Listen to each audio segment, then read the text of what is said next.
Hey Petty fans, welcome to another edition of Petty's Garage Walkthrough Wednesday.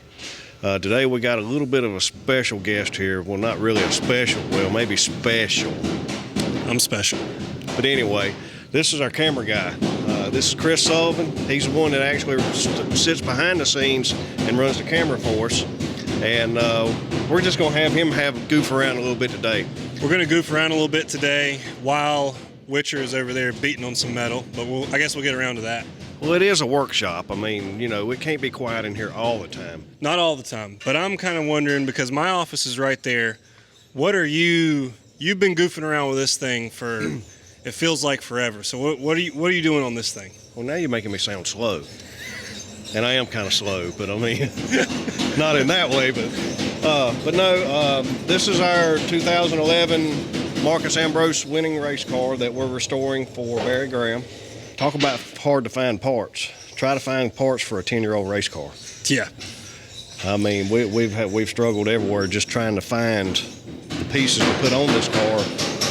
Although it is a lot of the current parts, a lot of the era-specific parts that we're hunting for is hard to find. Yeah, because when this thing showed up, this is a Ford Fusion front end. When it showed up, it was not a Ford Fusion. It was actually a Mustang Nationwide car. Gotcha. So we actually had the body cut off and reskinned in Fusion, and we'll actually put the wrap back on it to actually be in the race-winning scheme. And that was, what scheme was that? It was yellow and black, number 9. Is it Stanley? Not Stanley. Was it Stanley?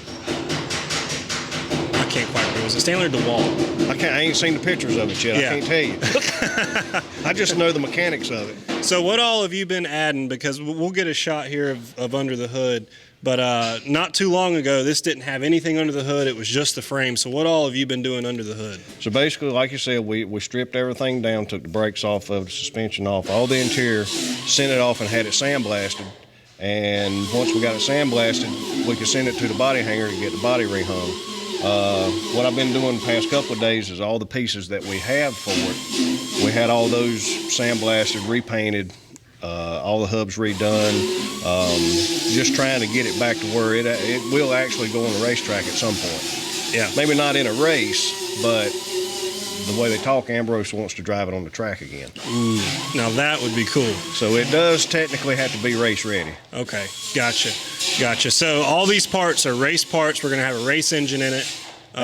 Absolutely. The engine's sitting right over in the room. It will be a Ford race engine. It'll have everything from bumper to bumper the way it would have been. That's awesome. And one thing weird about this car is the gas cap is on the passenger side. It's on the wrong side. It's on the wrong side. Yeah.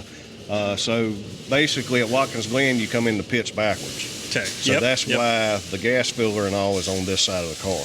Gotcha. Cool. So anything else? I know we can move around to the interior. What all have you been doing on the interior of this thing? So basically, we've gotten the period correct. Actually, the ignition boxes and the dash and all were from a Roush car just like this. The pedal boxes were with the car, so all that went back in. Just trying to find just small little pieces that actually go back into the car from that era. So we got the brake lines back in it, the rear end coolers, the fire bottles, the fuel line, all the ignitions back in it. Got the oil tank from that time back in it. The rear end's in it. Like I said, it's got all new glass put in it because, you know, like I said, we went from a Mustang back to the Fusion. Mm-hmm. And so it's coming back together. Fred, what's going on here? Oh, we're shipping a Hellcat to Idaho. A Hellcat to Idaho? That Hellcat won't fit in that box. If you cram it in there, it will. You just got to make it real small, right? Yeah, this is a shipping container. They sent it in here, so we're sending it back out in the same container. I got you. So basically, it's a Hellcat engine. Hellcat engine. Okay, I got you now. Well, it's in a Ford box. That's what I mean. They sent it in here in a Ford box. I guess it's going to be incognito. Incognito, okay. Yeah. So we're getting ready to ship this back out to Idaho. Yep. What all did we do to it?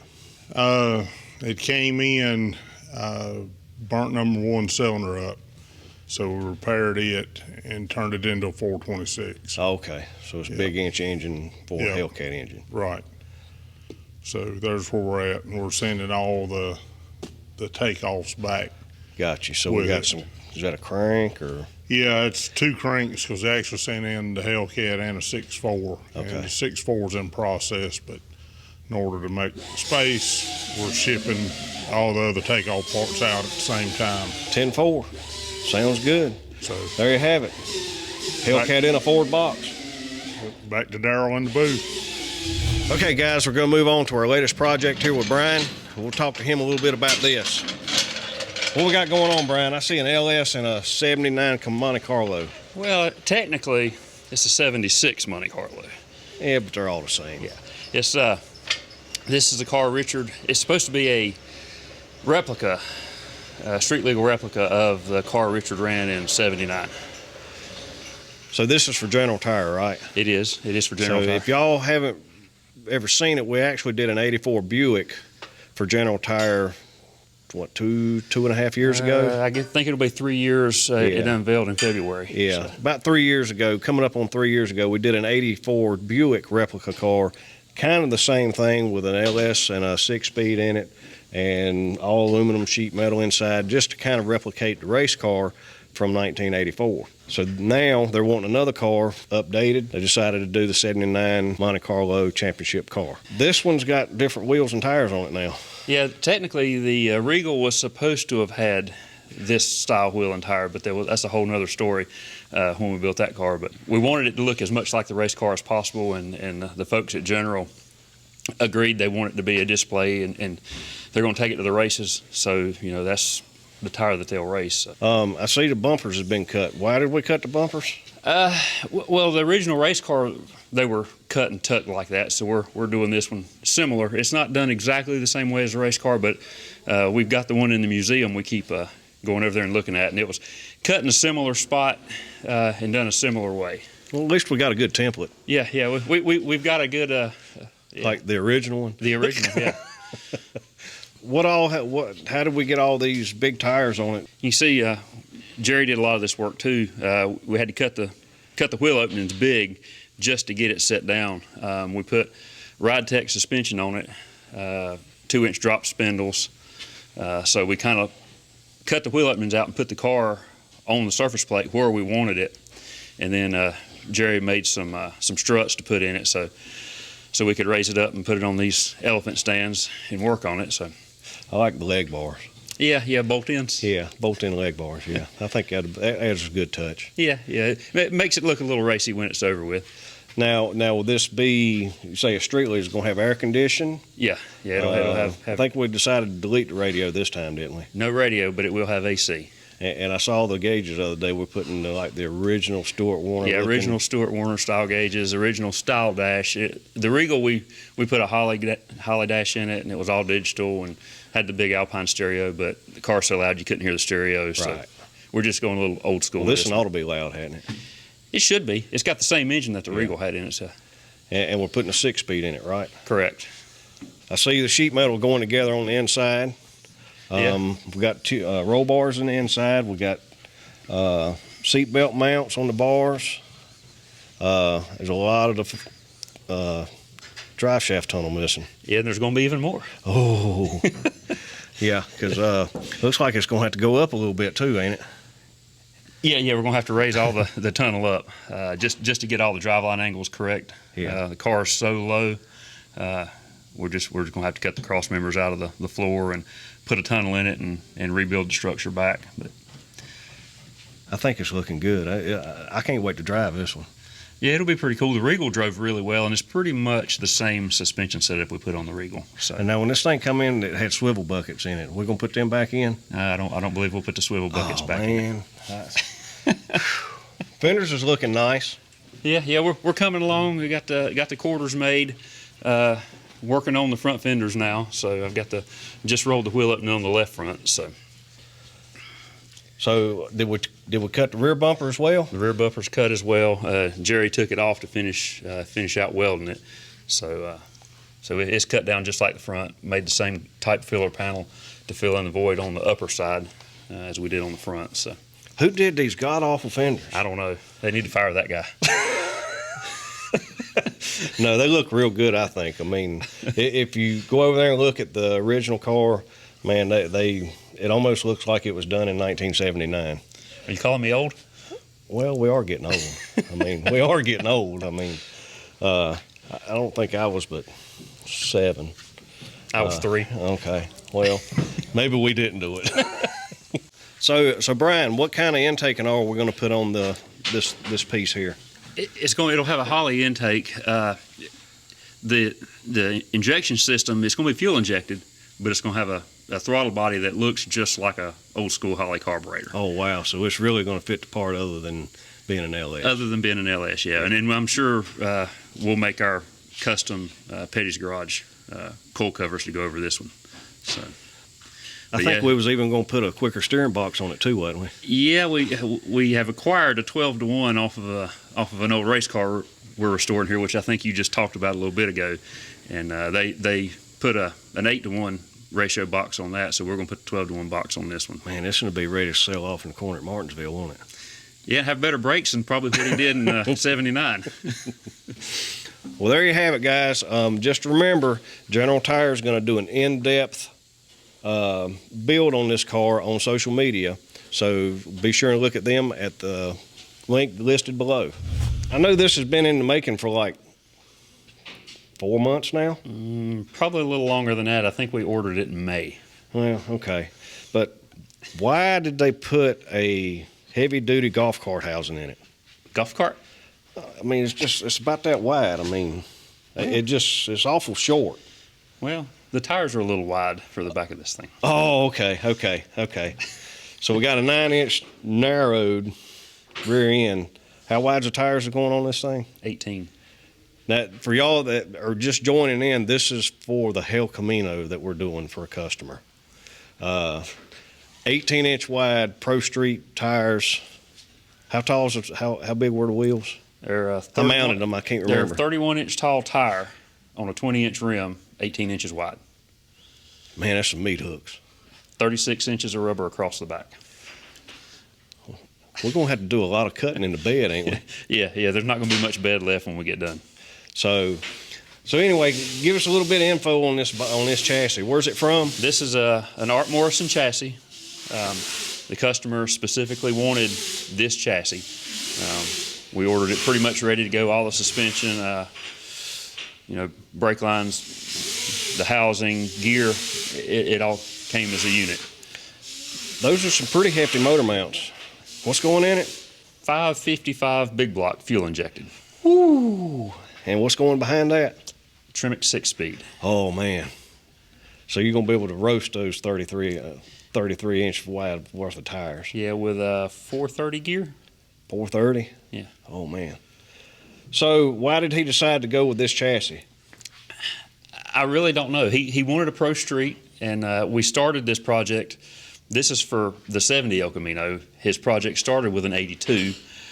After blasting it was eat up with rust, it was kind of beyond repair.